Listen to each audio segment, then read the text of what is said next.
Salut tout le monde, on débute cette revue de presse avec la victoire niçoise hier soir. Nice résolution, titre l'équipe ce matin.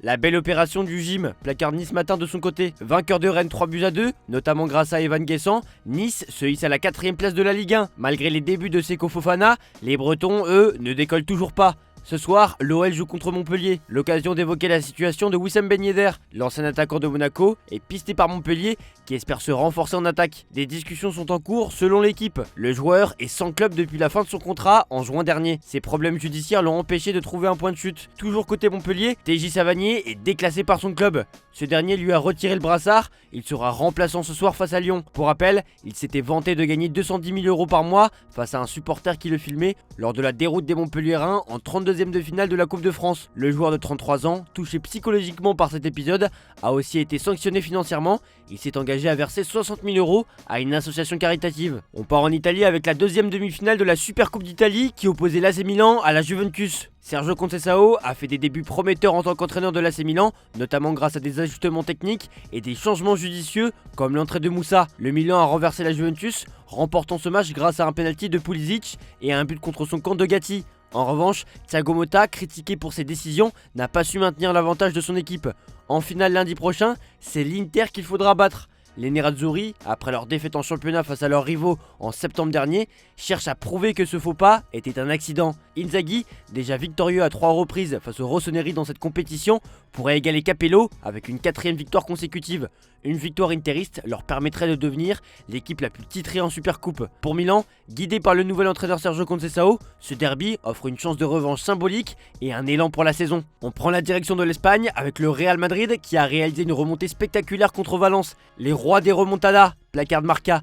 Avec un homme en moins et mené au score, le Real Madrid a renversé Valence pour s'imposer dans un Mestalla en feu. Luka Modric, auteur d'un but à la 85e minute, a porté l'équipe, prouvant qu'à 39 ans, il reste incontournable. Bellingham a scellé la victoire avec un but subtil à la 95e minute, incarnant l'esprit combatif madrilène. Ancelotti, grâce à ses remplaçants, a orchestré un comeback qui illustre la grandeur génétique du club. En tête du championnat, Madrid rappelle qu'avec eux, tout est possible. Le journal de l'équipe parle d'un Real qui ne meurt jamais.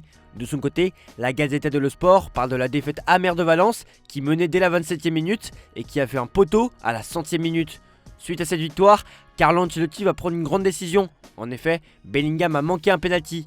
Je suis ennuyé, on a raté 3 penaltys. Je pense qu'il est désormais de ma responsabilité de choisir un tireur attitré, a déclaré le coach italien. Il va donc devoir trancher entre Mbappé, Vinicius et Bellingham pour tirer les penaltys. On reste en Espagne et on parle toujours de la même rencontre. Mais cette fois-ci, on fait un focus sur le geste de la soirée, signé Vinicius Junior. Le joueur du Real Madrid a été expulsé pour avoir frappé Dimitrievski sur la tête après une altercation avec le gardien. Nouveau gâchis de Vinicius, placarde Sport ce matin. De son côté, Marca parle de Mestalla comme une tourmente pour le Brésilien qui avait déjà reçu des insultes racistes dans ce stade et qui avait également été expulsé. Comme le rapporte le journal AS, l'expulsion de Vinicius lors du match à Mestalla pourrait lui coûter entre 2 et 4 matchs selon la décision de la commission. Cette dernière pourrait considérer l'action comme une agression. Suite à ça, Vinicius a exprimé ses regrets sur les réseaux en écrivant « Désolé et merci l'équipe ». Dans les pages intérieures de Sport, le journal parle d'un Vinicius qui a perdu une nouvelle fois la tête à Mestalla. Après la rencontre, Carlo Ancelotti l'a défendu. Nous allons faire appel et déposer un recours, mais je ne sais pas s'il sera accepté. On pense qu'il n'y avait pas rouge. C'est expliqué le coach. Madrid TV a aussi donné son avis sur la situation. Le fait que la VAR appelle l'arbitre de la rencontre et ne lui offre qu'une partie de ce qui s'est passé dans le jeu est une manipulation, une fausse représentation et une falsification de la compétition. A noter que le Brésilien aurait également été chambré par les supporters de Valence qui ont chanté à plusieurs reprises « Ballon de plage » en référence à l'épisode du Ballon d'Or. On prend rapidement la direction de Barcelone pour parler d'une avancée dans le dossier des inscriptions. Le FC Barcelone a enfin obtenu la règle du 1 = 1 après avoir réglé les 28 millions d'euros manquants. Les inscriptions de Dani Olmo et Pau Victor ne sont pas encore validées par la Liga qui n'a pas accepté la demande du club. L'instance dirigeante du football professionnel hispanique n'a pas envoyé de compte rendu à la fédération confirmant ou infirmant la présence d'Olmo et Pau Victor dans l'effectif. La fédération serait dans l'attente de la fin des négociations entre la Liga et le FC Barcelone.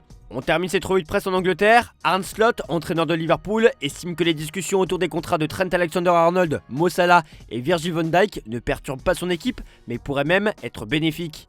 Et sur Sky Sports, Salah, quant à lui, a confirmé que cette saison pourrait être sa dernière à Liverpool. C'est ma dernière année au club, a-t-il déclaré. Bien que son contrat expire en 2025, les négociations pour un renouvellement n'ont pas progressé et l'attaquant égyptien reste libre de discuter avec d'autres clubs. Selon nos informations, l'international égyptien espère toujours continuer son aventure en Première Ligue. Sa priorité est de prolonger son contrat avec Liverpool.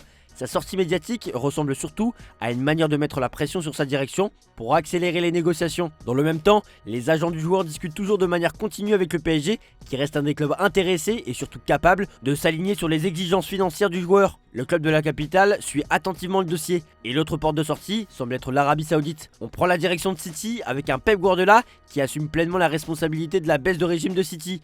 La raison principale, c'est moi, pas les joueurs, a-t-il déclaré. Côté mercato, le club aurait déjà fait une offre à un joueur selon nos informations. Il s'agit de Marmouche, celui qui totalise 18 buts et 12 passes décisives en 24 matchs, et pisté par les Citizens qui ont décidé de passer la seconde dans ce dossier.